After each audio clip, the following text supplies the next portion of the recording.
mga panahon na siya ang namuno sa Pilipinas. Tama ba? Lahat sinalo niya para sa ating lahat. At panahon na ngayon para tayo naman ay hindi iiwan ang ating Tatay Digong. Bring him home! Bring him home! Bring him home! Bring him home! Bring him home! Bring him home! At siyempre, kapartner Admar, hindi lang tayo dito sa liwasan dahil tayo po ay sinasabayan sa buong Pilipinas, sa Luzon, Visayas, at Mindanao. At siyempre, kapartner Admar, hindi tayo iiwan ng ating mga kababayang OFWs. Kaya shout out sa lahat ng mga OFW na sinasabayan tayo sa ating Facebook Live, maging sa ating YouTube Live. Mabuhay ang ating mga OFWs! Nakita natin mga kababayan sa Netherlands, hindi nila iniwan si Tatay Digong. Tama po ba? Ganyan kalakas ang suporta na tinatanggap ni Tatay Digong kahit saan man siya magpunta. Kaya hindi tayo mag-aalala. Tama?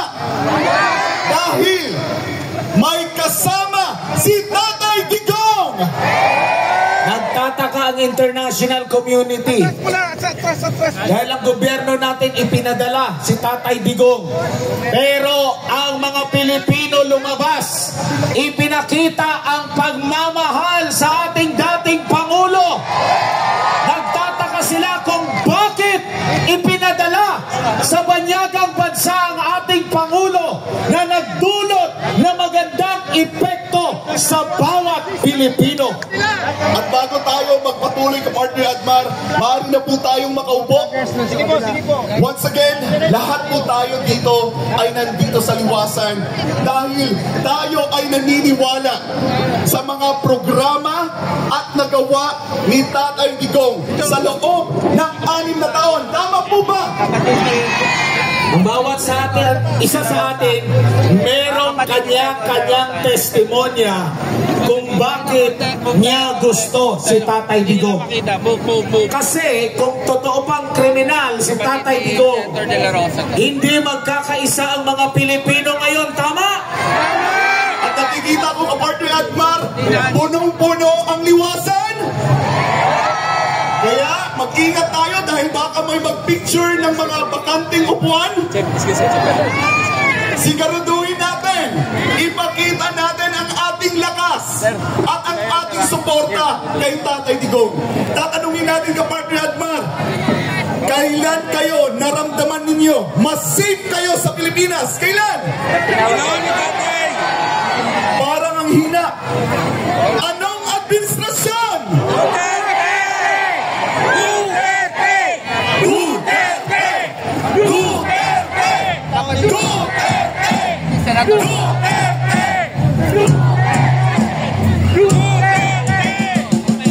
Pero mga kababayan, ano po ang ginawa nila sa tanging presidente na nagparamdam sa atin na tayo ay Pilipino?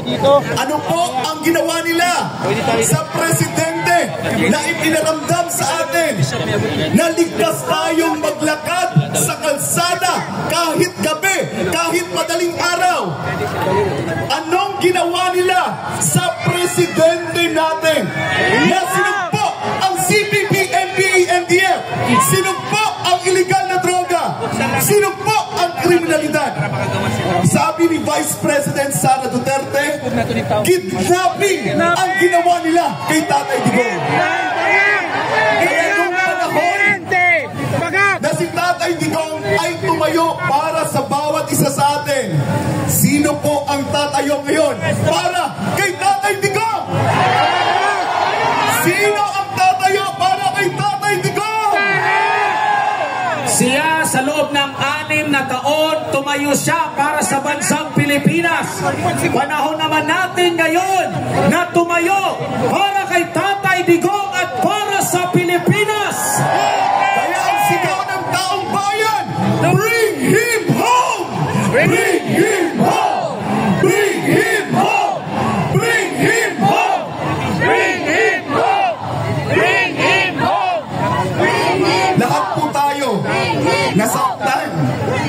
pinagkariwa nila kay Tatay Digong. Tama po ba? Sino ang hindi nakatulog dito? Lahat po tayo nag-abang. Pinabalita nila na legal daw. With papeles daw yung paghuli nila kay Tatay Digong. Pero naniniwala ba tayo doon? Hindi. Dahil illegal kidnapping ang ginawa nila, mga kababayan. Balik pa na tayo sa panahon na namuno si dating Pangulong Rodrigo Duterte. Kinumpal natin ang lahat ng kanyang mga pahayag doon kung gaano niya ipinamalas ang kanyang pagmamahal sa bansa.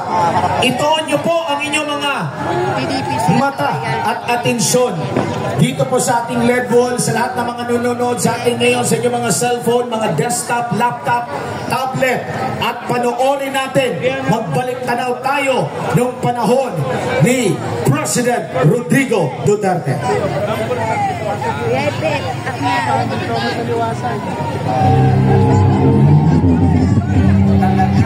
Galit ako. Sira ang bayan ko. Mahal ko ang bayan ko. Mahal ko kayo. Huwag kayong magawa. But we will never compromise our dignity. Your concern is human rights. Mine is human life. Law and order rules. We have to destroy, not really fight, but destroy the Communist Party of the Philippines. Kaya ako mamatay, mahulog yung aeroplano, I am very happy. Alam mo bakit?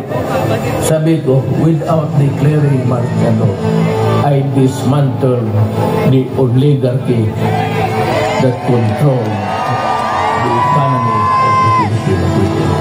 We will make a few years the golden age of infrastructure in the Philippines. In other words, we are going to build and build. Gone are the days when the Philippines decides and acts in the shadows of the great powers. We may need your help, but we will not do it at the expense of the dignity of the Philippines. I am a Filipino. If I am accused of something, it must be within the jurisdiction of the Philippines. If I am tried, it should be before a Filipino judge. And a prosecutor must be a Filipino like me. I am not a Filipino for nothing. Kasi ganito lang kami kapobre. Do not with our dignity.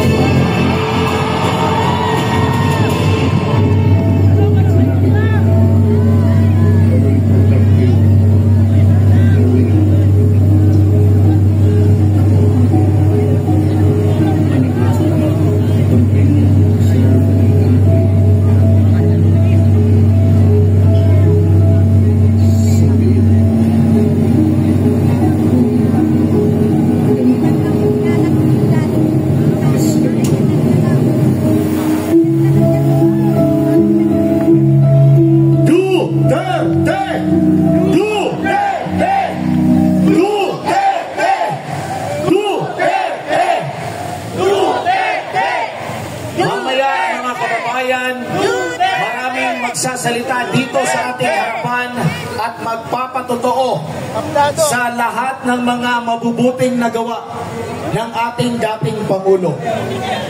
Hindi niya tayo iniwan. Ganyan ang ating presidente. Hindi traidor si Tatay Digong. At ang isa sa makapagpapatotoo niyan ay ang kanyang spiritual advisor at matalik na kaibigan, walang iba kundi si Pastor Apollo C. Kibuloy. At para lubos pa nating maunawaan ang kanilang relasyon at kung paano sila nagtulungan para sa bansang Pilipinas, atin pong tawagin ang kinatawan po ng Kingdom of Jesus Christ, si Sister Eleanor Cardona.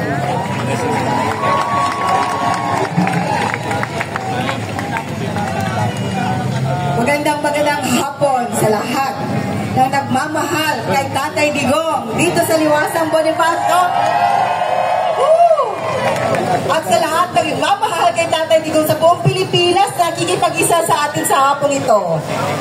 Live tayo sa iba't ibang probinsya, sa social media, so lahat din ng mga OFW nakikipag-isa po sa atin sa hapon ito. Una sa lahat, nagpapasalamat ako sa pagkakataong ito na makabahagi ng kwento kung paano naging magkaibigan si Pastor Apollo C. Kibuloy at si Tatay Digong. Kumbaga, this is a friendship that is forged in fire. Pagkakaibigang nabuo sa apoy. Bakit? 4 na dekada silang magkasama. Nagkita sila, nagkakakilala sila nung prosecutor pa lang si Tatay Digong in the 80s sa Davao City. At nag-uumpisa pa lang ang gawain ng Kingdom of Jesus Christ. Napakasimpleng buhay. Maliit pa ang kapilya, hindi pa rin kilala si Tatay. So ano ba yung klaseng pagkakaibigan meron sila? Hayaan yung babasahin ko ito. They are two ordinary people who work together in dangerous environment. And through the years, they develop a strong friendship forged in fire. The friends who support each other through difficult illness and situation. Bakit masasabi natin doon na buo ang kanilang pagkakaibigan? Sa kalagitnaan ng apoy, kapagsubukan, kahirapan, kahit kamatayan. Noong 1980s, ang Davao City ay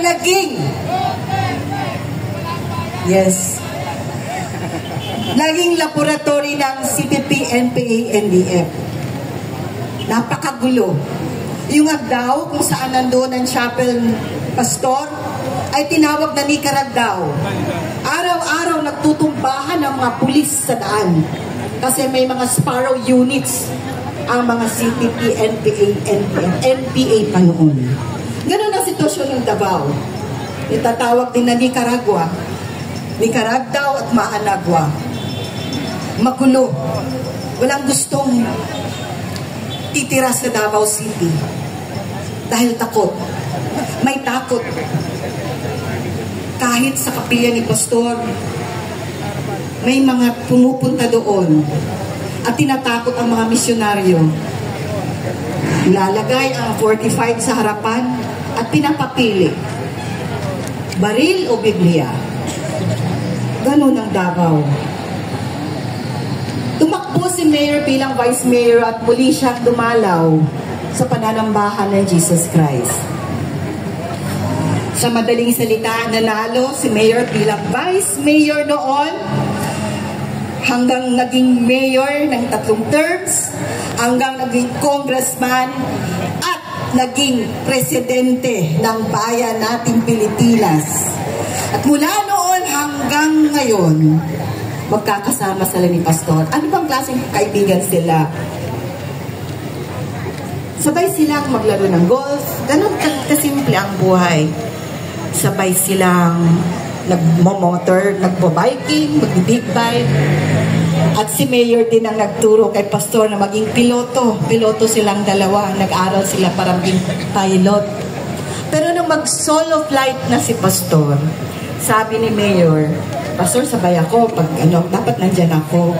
Pero hindi talaga dumating yung panahon na yun. Hindi nakapag-solo flight si Pastor hanggang ngayon. Kasi sabi ni Mayor, Pastor, delikado pag mag-solo flight ka na magpiloto sa aeroplano. Pag bumagsak yun, patay ako sa milyon-milyong members ng kingdom. Hindi nila ako mapapatawad kung mawawala ang pastor nila. So, ganun sila magkakasama. Sa Davao City, sinabi ko ngang magulo. Pero habang umuunlad ang Davao City, umuusbong din ang gawain ng Jesus Christ. Tambal sila.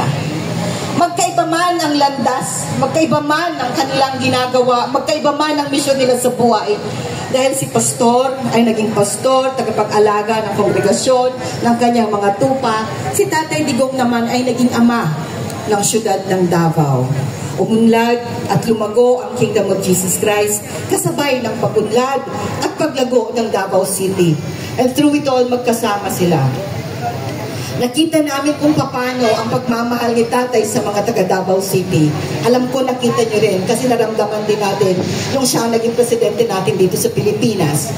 Nung may baha sa kanilang lugar, nauunang si Tatay na doon. Alam natin kung paano siya naging taxi driver para malaman niya na talagang ligtas ang lahat ng mamamayan tuwing gabi. Alam din natin kung paano siya ang unang pumunta doon sa Tacloban nung panahon ng Hayan. Hindi pa siya presidente. Davao City Mayor lang siya. Pero siya ang unang official na pumunta doon sa Hayan. Kasabay din ng Children's Joy Foundation, na foundation ni Pastor, upang tulungan ang ating mga kapatiran na sa salanta ng Baguio doon. Mga kababayan, si Pastor at si Tatay Digong, they're ordinary people. Kaya nga sinabi, God calls ordinary people to do extraordinary things that God has destined them to do. Destiny. Tadhana. Tinadhana na silang dalawa na maghalos magkakambal ang kanilang misyon sa buhay. Si Pastor, tagapangalaga sa spiritual, nagbabago ng mga tao na tunay na pagbabago mula sa puso. Si Digong din ang nag-aalaga sa mamamayan, una sa Davao City. At alam ko, na-experience natin yan dito sa buong Pilipinas. Nagpapasalamat tayo dahil may isang Rodrigo Duterte na tumayo laban sa terorismo na una doon sa Davao. At nung nangyari ang naging presidente siya, nilabanan din niya ang terorismo, katulad din ni Pastor, na inilaan niya ang laban kasama ang bayan upang masugpo ang insurhensya na nagpapahirap sa ating bayan. Merong isa nakipaglaban, ang ating presidente, at ganun din si Pastor. Nakipaglaban ba siya sa droga? Alam natin kung paano siya tumayo, paano siya nanindigan sa katotohanan. Sa Davao City pa man hanggang ngayon, kung ano yung bahay na tinitirhan ni Tatay Digong nung mayor pa siya hanggang naging presidente siya, pareho lang ba ang bahay niya? Nakatira ba siya sa parehong bahay pa rin? 30 years na, nire-repair lang niya. Si Pastor, kahit lumago ang Kingdom of Jesus Christ, walang ni isa mang ari-arian na nakapangalan kay Pastor. Ganun pa rin, namumuhay na simple, although pinagpapala talaga tayo ng dakilang Ama, pareho silang hindi bumigay sa pera, hindi nababayaran ang kanilang paglilingkod at serbisyo sa bayan. Totoo sila na talagang tutunay na nagmamahal sa bayang Pilipinas. Si Tatay, noong may panahon na tinalikuran siya ng iba niyang mga kasamahan, si Pastor, nilapitan niya, at tunay nga, kahit iniwan siya, nung tumatakbo siyang mayor or congressman, pero nung pumunta siya sa Kingdom of Jesus Christ, sinabi ni Pastor, Mayor, susuportahan ka namin. Anong nangyari? Lahat ng members tumulong, lahat ng members lumakad, lahat talaga ng Kingdom of Jesus Christ sumuporta. Kaya landslide win pa rin si Tatay. Walang makakatalo dahil alam natin kung anong klase pamumuno meron si Tatay Digong. Katulad ng twin bombing sa Davao City noong 2003 sa pier at sa airport, kaya naitatag ang Task Force Davao. Unang-unang pinakilala ni Tatay ang mga militar sa Kingdom of Jesus Christ. Hindi kami sanay na makipag-usap sa mga military. Pero dahil kay Tatay Digong, inintroduce niya yung Task Force Davao, binuksan ng Kingdom of Jesus Christ ang compound namin para masuportahan ang task force at ang mga leaders ng Kingdom of Jesus Christ, pinasanay ni Pastor, training sila ng basic military training para maramdaman namin kung ano ang buhay ng military, kung ano ang buhay ng sundalo. Gusto ni Pastor na madamati namin kung paano ipagtanggol ang ating bansa. Pareho sila nagtatanggol sa ating bayan. Kaya nagpapasalamat kami sa lahat ng taon, mag-aapat na dekadang magkaibigan si Pastor at si Tatay. May mga panahon na magkaiba sila ng prinsipyo. May mga pagkakataon na hindi sila nag-iinigan. Tunay na makaibigan, pero kasi naninindigan sila sa bawat isa nilang paniniwala. Pero mga kababayan, alam niyo ba, kahit iniisip ni Pastor na hiwalayan si Tatay Digong, gusto na ni Pastor na pumalas. Dahil alam naman natin kung anong klase ang lingwahe ni Tatay, anong klase ang buhay niya, hayag naman yan. Si Pastor naman, iba naman ang landas na tinatahak niya. Gusto man niyang humiwalay. Pero ito ang patotoo, na si Tatay Digong palaging ipinahahayag ng ating Diyos sa langit kay Pastor na huwag niyang iwanan, kay palagi niyang suportahan kahit minsan labag na sa puso, pero hindi nakakatulog si Pastor. Meron talaga, kasi merong mensahe palagi ang dakilang Diyos. Kaya 18 years bago naging presidente si Tatay, pinahayag na siya kay Pastor, naglalaro sila ng golf. At nasabi ni Pastor, Mayor, nanaginip ako. Nasa Malacanang ka, may kausap ka mga general. Palagay ko magiging presidente ka kasi yun ang nakita ko. Sabi ni Mayor, ako Pastor, wag yan, di natin kaya yan. Dito lang tayo sa Davao, hanggang syudad lang ako. Pero natupad ba ang panaginip ni Pastor? 18 years pa bago naging presidente noong 2016, ipinahayag na si Pastor at alam natin kung gaano nilait si Tatay. Kung ano ang paglalait na tanggap ni Pastor sa ministry, kulto si Kibuloy, nangangabuso si Kibuloy, nagmemera lang si Kibuloy, pula ang propeta si Kibuloy. Ganon din si Tatay. Ano ba si Tatay?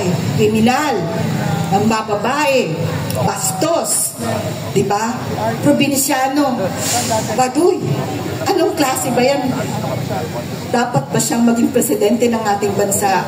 Ngunit dahil kinasihan siya ng Diyos, ordained siya talaga ng Diyos, kalooban ng langit na siya maging presidente ng bansang Pilipinas, dinirig talaga ang dalangin, natupad ang pahayag na binigay ng Diyos kay Pastor Apollo Kibuloy. Pinagamit ni Pastor ang resources ng Kingdom. Alam natin walang budget si Tatay para marating niya at para makapagkampanya siya sa iba't ibang dako. Pinahiram ni Pastor ang chopper, pinahiram. Nung meeting ni Avances sa grandstand, magkasabay silang lumisan sa jet ni Pastor. Nandun kami lahat nung paalis na sila papuntang Luneta. At nung magbilangan na at tapos na ang eleksyon, saan si Tatay noon? Kapiling ni Pastor. Gabi na, tapos na ang botohan. Dumating si Tatay sa compound. Pastor, dito lang ako. Doon siya humuhugot ng lakas. Nakasama niya, alam niya ang kaibigan niya nandyan. Hindi siya iiwanan at nagpapasalamat siya. Nung gabi yun, nung nanalo na talaga si Tatay, kasama namin si Tatay na nagbunyi, nagpasalamat sa Diyos. Alam din natin ano ang nangyari pagkatapos niyan. Nung nakaupo na si Tatay, pinigyan niya ng pagkakataon. Yung nasa kaliwa, hindi matanggap ni Pastor. Sinuportahan natin si Tatay Digong. Bakit pinapaupo niya yung kaliwa? Di ba kalaban natin yan? 3 taon silang magkahiwalay. 3 taon silang hindi nag-uusap. Hinayaan ni Pastor. So kahit may posisyon na si Tatay Digong, kahit minsan, hindi humingi ng pabor si Pastor. Kaya diba sabi ni Tatay, my friendship ends where my loyalty to my country begins. Sabi din ni Pastor, true. My friendship ends where my loyalty to the kingdom of Jesus Christ begins. So yun ang nangyari. Pero dahil merong plano ang dating Ama sa langit, after 3 years, nakita natin kung paano trinabaho ni Tatay ang Pilipinas, kung paano niya pinuksa ang masama, kung paano niya tayo binigyan ng tunay na katungkumpayan at tunay na kaligtasan mula sa kasamaan. Kaya hiniwalay muna si Pastor. Pero after 3 years, nung last term na muli, magkasama sila ni Tatay. Magkasama uli si Pastor, ang kanilang mga pananaw para sa ating bansa, ang kanilang mga plano sa ating bansa. Nag-uusap silang magkaibigan. Ganon si Pastor makisama, ganon din si Digong. Kahit sa kahirapan, kahit sa bingit ng kamatayan, walang iwanan. Iniwan ba tayo ni Tatay? Hindi. Hanggang ngayon, nananatili ang kanyang pagmamahal sa bawat isa sa atin. Kahit nandun na siya sa Netherlands, tayo pa rin ang iniisip ni Tatay. Kamakaran pa rin ng bayan ng kanyang iniisip. Ayaw niya tayong mag-isip para sa kanya. Sabi niya, di ba, don't worry, I'm okay. Ganun si Tatay. Mga kababayan, sa panahong ito, alam ko nagdadalamhati tayo. Nung nakita namin ang nangyari sa Pilipinas, nasa Hong Kong pa kami, kasi last Sunday, magkakasama rin kami doon sa prayer rally din, prayer and worship din sa Hong Kong. Pinagbigyan din ni Pastor si Tatay na makadalaw sa ating mga kapatid na mga OFW. At alam niya kung ano ang mangyayari. Pero hindi siya tumakas. Kahit kami nag-iisip, sana wag na lang bumalik si Tatay. Pero dahil tunay siyang Pilipino, tunay siya nagmamahal sa bayan, bumalik siya. Na-witness natin, nakita na, saksihan natin kung ano ang kadasan na ginawa nila sa Tatay Digong natin. Naalala namin at nanumbalik ang nangyari sa KOJC siege. Kung gaano kadami ang pulis na lumusong sa KOJC compound, yun din ang karaming pulis na humuli kay Tatay. Si Pastor nag-isa. Bakit libo-libo pulis talaga ang lulusong? Si Tatay nag-iisa. At alam natin may edad na. At may nag-iinda pang karamdaman. Bakit ganun kadami ang pulis na kukuha sa kanya ng sapilitan? Si Pastor, dahil ganun silang kaibigan. Ang naramdaman ni Pastor, dalamhati. Naramdaman ni Pastor na parang nung namatay ang kanyang ina na pinakamamahal. Ganon nagdurugo ang puso ni Pastor sa nangyari ngayon. Ginipit din si Pastor. Ginipit din si Tatay. Ang dalawang tao na nag-wish ng kanilang buhay para sa kapakanan ng iba. Ang dalawang tao na nagsama ng 4 na dekada na nagbigay ng kanilang buhay, nagsilbi sa mga mamamayan. Ngayon, may edad na sila. Nasa twilight years na sila. Ito ang nangyari. Pareho pa rin sila. Pareho pa rin ang dinanas nila. Unang ginipit at ngayon nasa piitan pa si Pastor na walang hustisya. Sumunod din si Tatay. Kinuha siya na labag. Alam natin lahat labag sa batas. Pareho din. Tadhana ba? Destiny ba yan ng parehong magkaibigan? Pero hanggang ngayon, alam natin na may Diyos sa langit. Kung paano kami, KOJC, niligtas ng 16-day siege, alam namin may milagro. Then alam natin na higit ang kapangyarihan ng ating dakilang Ama sa langit kaysa sino man tao na may kapangyarihan ngayon. Naniniwala ba kayo sa milagro? Naniniwala ba kayo na lahat ng dalangin natin na mataimtim ay didinggit ng Diyos natin? Nagkakaisa tayo. Yung kanta nga na ang bulong lumaganap na. Ngayon may sigaw na. Ang sigaw natin, ibalik si Tatay Digong dito sa bansang Pilipinas. Ibalik si Tatay Digong dito sa ating mahal kanyang pinakamamahal na bansa. Naniniwala ba kayo sa hustisya na nanggagaling sa langit? May korte sa langit.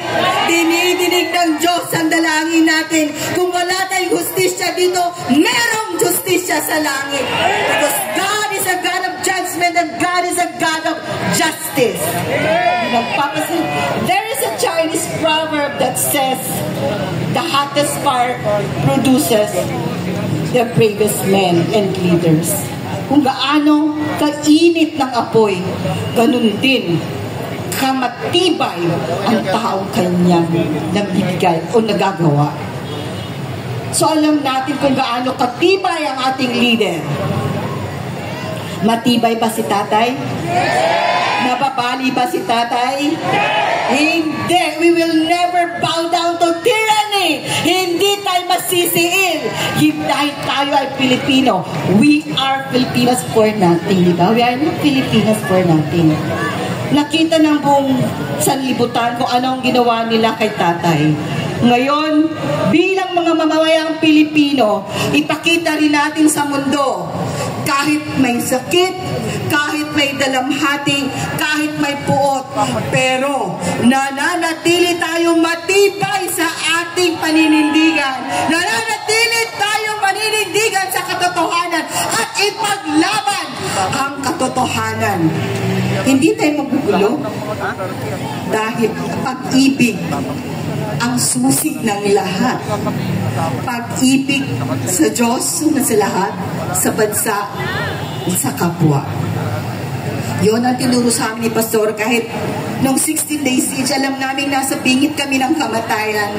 Doon na nasaksihan ng buong mundo kung paano kami tumayo. Wala kaming armas. Ang armas namin ay dalangin, pagpupuri, pagpapasalamat at pag-ibig. Dininig ng Diyos ang aming dalangin. Hindi niya kami pinabayaan. Hindi pa tapos ang laban. Patuloy pa rin ang laban hanggang makamtan natin ang tunay na pagbabago, tunay na kalayaan, tunay na katagumpayan. Sa mga kababayan kong Pilipinas, nagkakaisa tayo dito. Walang relihiyon, walang pananampala, kahit anong pananampalataya natin, kanong estado natin, anuman ang partido natin, kapwa Pilipino tayo. Iisa lang ang ating bandila. Iisa lang ang nagwawagayway na bandila natin. Nag-iisa ang Pilipinas. Bakit nangyari ito? Upang muli tayong magbuklod-buklod, upang muli tayong magkakaisa dahil nahati tayo sa nakaraang administrasyon o ngayong administrasyon. Nagkahati-hati tayo, nawala yung unity, nawala yung continuity. Si Tatay Digong din ang gagamitin upang muli tayong magkakaisa para muling mabuo ang bansang Pilipinas, upang muli tayong magmahalan at magkaisa. Yan din, siya rin ang nag-alay ng kanyang buhay. Alam niya ang mangyayari, pero hinarap niya yan ng buong tapang. Hinarap niya yan dahil mahal niya tayo. Mahal niya tayong lahat. So sa pagkakataong ito,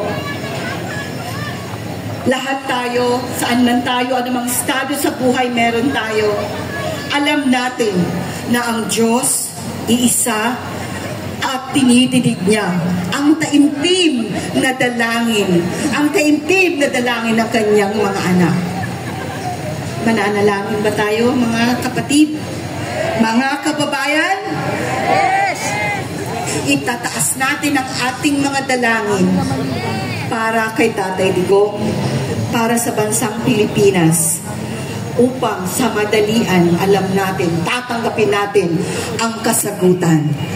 Lahat ng naniniwala na didinggin ng Diyos ang ating dalangin sa hapong ito. Naniniwala ba kayo? Tingnan ko ang kamay ng naniniwala na ang Diyos sa langit hindi natutulog. Nakikita niya ang mga nangyayari at dinidinig niya ang dalangin ng kanyang mga anak. So sa hapong ito, sa unang dalangin, hinilihin ko ang lahat na tumayo bilang paggalang. Ilagay natin ang ating mga sarili sa presensya ng ating dakilang Ama. Dahil alam natin kung tayo-tayo lang, wala tayong magagawa. Ngunit kung ang kasama natin ang Diyos na makapangyarihan sa lahat. Alam nating magtatagumpay tayo. Sinasabi nga, if God be for us, who can be against us? Are we the side of God? Lahat ng nasa Diyos, ang pananampalataya sa lahat ng Diyos at ating pag-asa, siya ang magbibigay. So magkaisa po tayong manalangin. Sabayan po ako. Ama namin makapangyarihan sa lahat, ang Diyos namin ka ng langit at lupa. Ikaw po ang amakda ng lahat, aming Amang Jesucristo. Sa pagkakataong ito, narito po ang lahat ng nagmamahal sa iyo sa ating bansa at lalong-lalo na sa aming pinakamamahal na dating Presidente, Pangulo Rodrigo Roa Duterte, na naging mabuting ama sa bansang Pilipinas. Siya ay naglingkod ng tapat sa bayan, tunay na nagmahal sa Pilipino at binigay niya ang lahat para sa kaiunlad ng bansa. Nilabanan niya ang masama upang maging ligtas kami sa kapahamakan at kriminalidad. Sa likod po ng lahat na nangyaring pag-alay niya sa kanyang buhay, nasaksihan po namin ang nangyaring karahasan at sa pilitang paghuli sa kanya, kinuha siya sa amin. Kaya ngayon, nagluluksa ang bansa. Ngunit alam namin, dakilang Ama, Diyos namin na makapangyarihan sa lahat, na hindi po ninyo hahayaang mawalang lubusan ang pananalig namin sa batas. Bagamat dumaan man kami ngayon sa panganib at kawalang katarungan, naniniwala kami at nananampalataya na ang inyong kapangyarihan ay mananaig sa aming kalagitnaan. Magkaisa po kaming dumudulog at nananalangin. Naiunat niyo po ang inyong makapangyarihang kamay upang hipuin at proteksyonan at panatalihing nasa mabuting kalagayan at kalusugan sa pangangatawan ang aming mahal na Tatay Digong na nag-iisa ngayon sa Hague, Netherlands sa kamay ng mga panyaga. Nananampalataya kami na makakamit niya at namin ang agarang hustisya at tunay na kalayaan at higit sa lahat, makakauwi siya na bansa at muli namin siyang makakasama at makakapiling. Diyos namin makapangyarihan sa lahat, sampu ng kanyang mahal sa buhay. Dinadalangin namin na bigyan mo po sila ng kalakasan, magiging matatag po sila sa kanilang dinaranas sa matinding kapagsubukan ngayon. Ingatan mo po si VP Sara, si Mayor Baster, si Congressman Pulong at kanilang mga pamilya at mga anak, at maging si Veronica Kitty Duterte at lahat ng mahal nila sa buhay at ang lahat po na nakapaligid sa kanila na mananatili po silang paglingkuran tunay. Naniniwala kaming dininig niyo po, Ama, ang aming dalangin at tanggap na namin ang kasagutan at milagro. Bagamat may kirot ang aming puso, nananatili kaming mahinahon sa gitna ng unos, sa gitna ng bagyo, dahil alam naming ililigtas mo kami sa kapahamakan mula sa kamay ng kasamaan at kadiliman. At muling masisilayan namin ang pagbubukang liwayway sa tunay na bagong Pilipinas. Sa inyo po ang lakas at sa iyo po nang gagaling ang mga milagro at himala. At alam namin ang iyo pong sakdal na kapangyarihan, ang iyo pong sakdal na kalooban ang siyang masusunod sa bansang Pilipinas.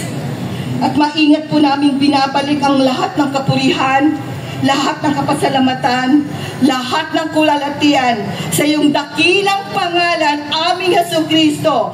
Amen. Muling purihin, pasalamatan natin ang ating dakilang Ama. Pwede bang bigyan natin sa malakas na palakpak na parang nandito na si Tatay Digong? Bring him home! Bring him home! Bring him home! Bring him home! Bring him home! Bring him home! Bring him home! Bring him home! Bring him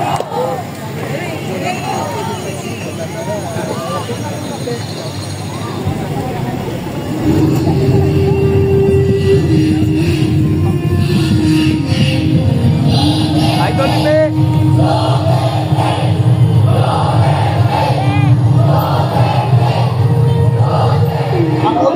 namin kayo hindi ko mabayaran ng pera. Andito po kami, Tatay Digong, sa inyo. Lagi po kaming kasama nyo. Hanggang sa huli, hindi po namin kayo iwanan.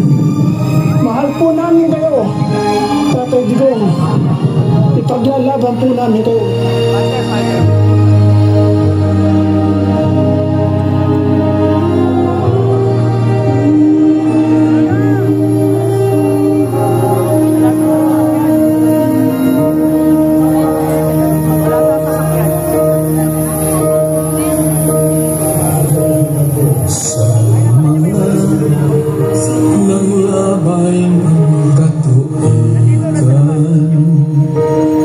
Sulbad mo ang among suliran, gidasig mo kami ialagaran, kanunay ka sa among kiliran, giagat mo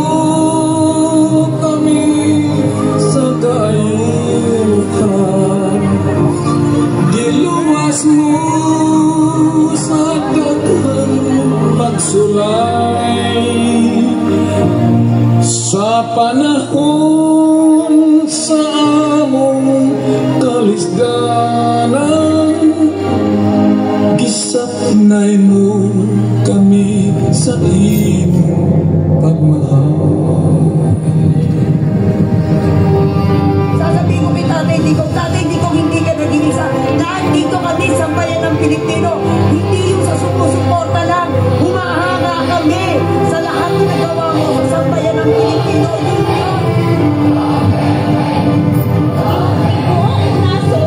Nag-aampo para sa inyo, ha?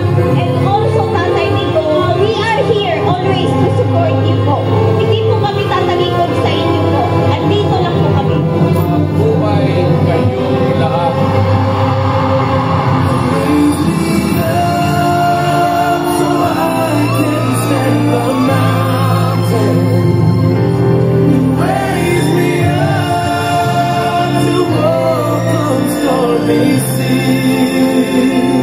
Ito ang tanong. I cannot make you happy.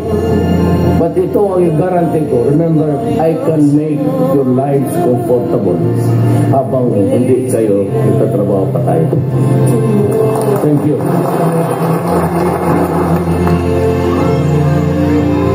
This will be a long legal proceedings. But I say to you, I will continue to serve my country at so be it. No, ganun na. Stay. Salamat.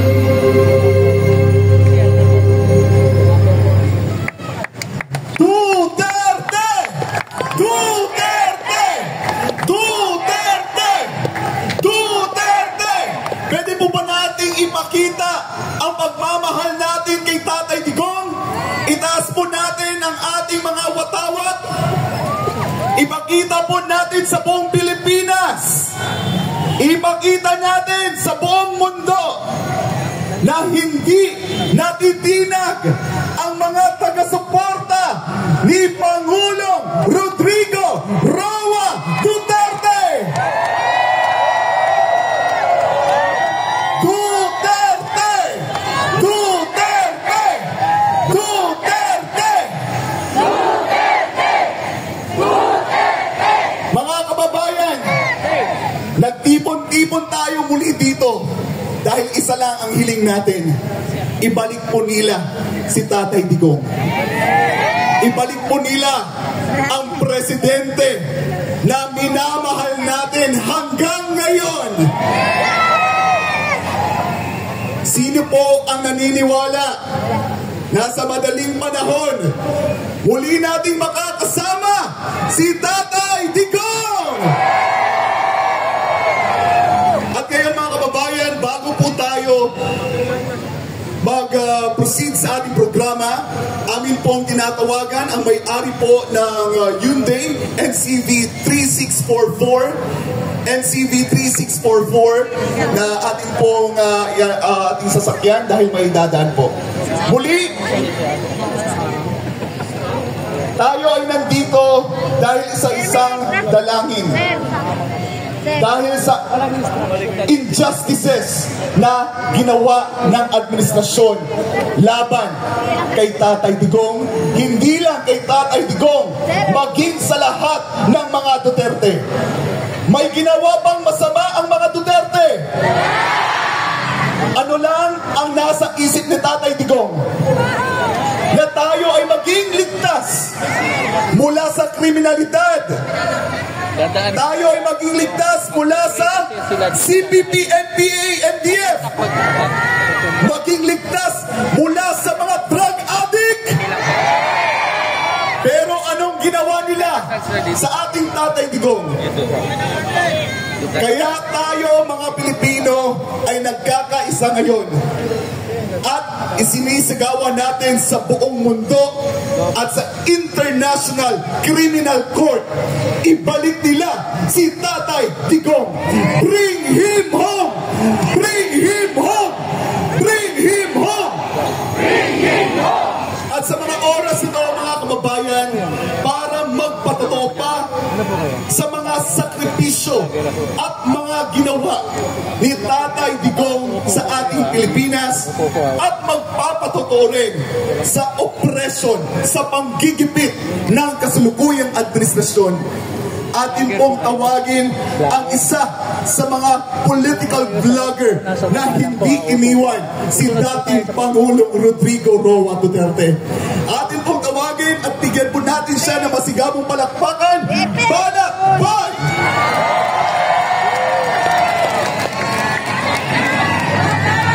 Taas ang kamay ng mga nabudol! Sino dito ang mga nabudol? Hindi kasi kayo nakinig eh. Biro lang. Pero alam niyo po, hindi ko po talaga alam ang sasabihin ko dahil ilang araw na po kung walang tulog.